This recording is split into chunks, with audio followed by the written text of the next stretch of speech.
Topic हमें पढ़ना है कोलिसिस्टाइटिस। कोलिसिस्टाइटिस क्या होता है? Cholecystitis inflammation of gall bladder is called cholecystitis. जैसा कि हम देख रहे हैं कि inflammation in gall bladder, inflammation of gall bladder is called cholecystitis. अब ये कोलिसिस्टाइटिस जो है वो दो टाइप की हो सकती है, एक एक्यूट और दूसरी क्रोनिक। एक्यूट हम बात करते हैं जो सडन होती है या कम टाइम में होती है, उसको हम एक्यूट कहते हैं। और एक्यूट जो कोलिसिस्टाइटिस होती है ये दो टाइप की होती है, एक कैलकुलस और दूसरी एक्यालकुलस। कैलकुलस मतलब जो स्टोन की वजह से हो, और एक्यालकुलस मतलब जो स्टोन की बगैर किसी स्टोन के वजह से इन्फ्लामेशन ना हो, तो उसको हम एक्यालकुलस कहते हैं। कैलकुलस मतलब due to stone in gall bladder, neck और सिस्टिक डक्ट। या गॉल ब्लैडर नेक में स्टोन हो या सिस्टिक डक्ट में स्टोन हो, तो इन दो जगहों पर स्टोन की वजह से अगर इन्फ्लामेशन होता है तो उसको हम कहते हैं कैलकुलस कोलिसिस्टाइटिस। और अगर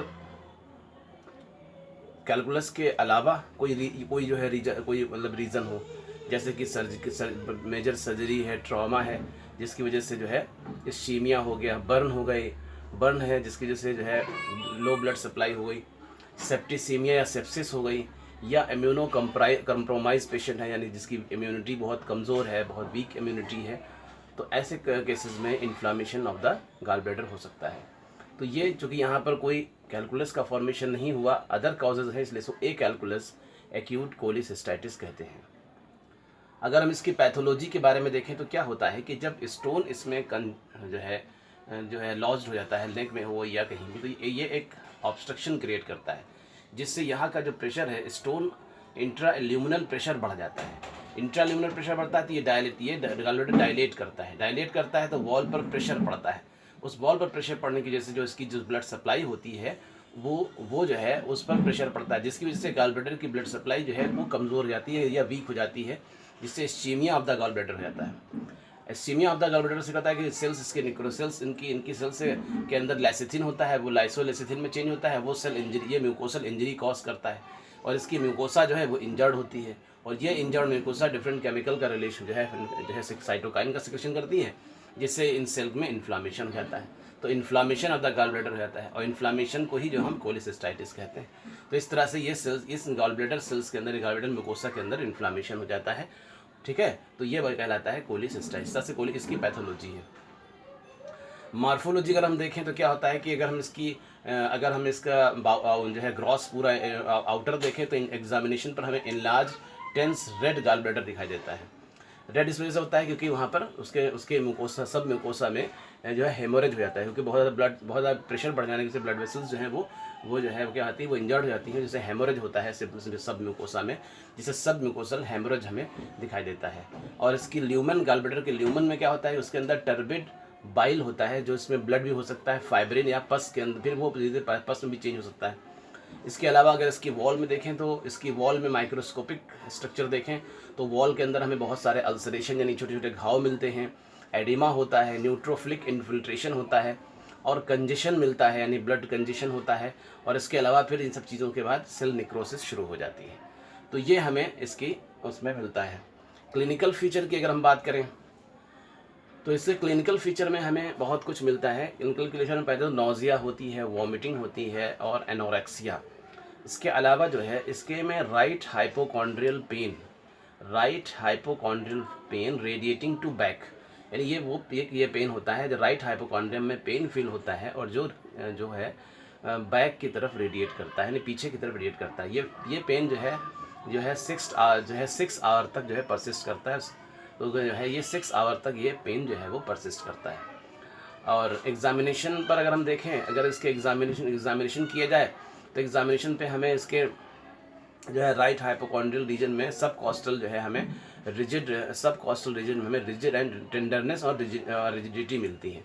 और ये टेंडरनेस और रिजिडिटी जो है स्पाज्म ऑफ द मसल की वजह से, डोमिनल मसल की वजह से होता है।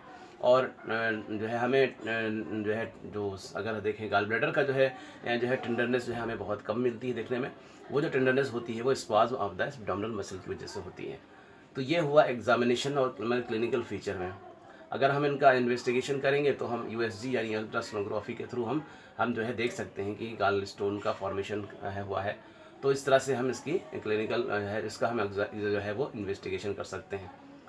और कॉम्प्लिकेशन क्या है इसके? कॉम्प्लिकेशन ये है कि अगर यही गॉल ब्लैडर के अंदर जो फ्लूइड भरा हुआ है, अगर ये फ्लूइड जो है अगर ये ट्रीट नहीं होता है तो ये पस में चेंज हो जाता है। पस जब हो जाता है तब उस कंडीशन को हम empyema of the gall bladder कहते हैं। पस अगर गॉल ब्लैडर के अंदर पस भर जाता है तो इस पस को हम जो है empyema of the gall bladder कहते हैं। फिर यही पस जो है और क्या करता है, यही पस जो है म्यूकोसल जो है इंजरी का जो है म्यूकोसल जो इसके अंदर जो म्यूकोसल इंजरी करते रहता है, जिसके वजह से जो है म्यूकोसल परफोरेशन हो सकता है। तो इस वजह से गॉल ब्लैडर परफोरेट कर सकता है, जिसकी वजह से पेरिटोनाइटिस हो जाती है। इसके अलावा फिस्टुला फॉर्मेशन भी हो सकता है, यानी गॉल ब्लैडर और जो जो है वो जो कोलन होता है उसके बीच में एक कनेक्शन डेवलप हो सकता है और जो है एक ट्यूब बन जाती है जिसको हम फिस्टुला कहते हैं या गैस्ट्रिक इलियस कहा जाता है। ये इसका फॉर्मेशन हो जाता है। तो इस तरह से जो है ये इसका कॉम्प्लिकेशन हो गए। कॉम्प्लिकेशन में क्या है? ये है गॉल ब्लैडर एम्पाइमा है, दूसरे परफोरेशन है और तीसरे फिस्टुला फॉर्मेशन है। तो ये इसके कॉम्प्लिकेशन है। ट्रीटमेंट सर्जिकल होता है, सर्जरी के थ्रू हम जो है वो गॉल स्टोन या गॉल ब्लैडर को जो है रिमूव कर देते हैं। इसको कोलिसिस्टेक्टोमी कहा जाता है। इसका ट्रीटमेंट है। तो ये हो गया गॉल ब्लैडर के बारे में, गॉल ब्लैडर के एक्यूट इन्फ्लामेशन के बारे में। एक्यूट इन्फ्लामेशन यानी एक्यूट कोलिसिस्टाइटिस। अब हमें पढ़ना है क्रोनिक कोलिसिस्टाइटिस के।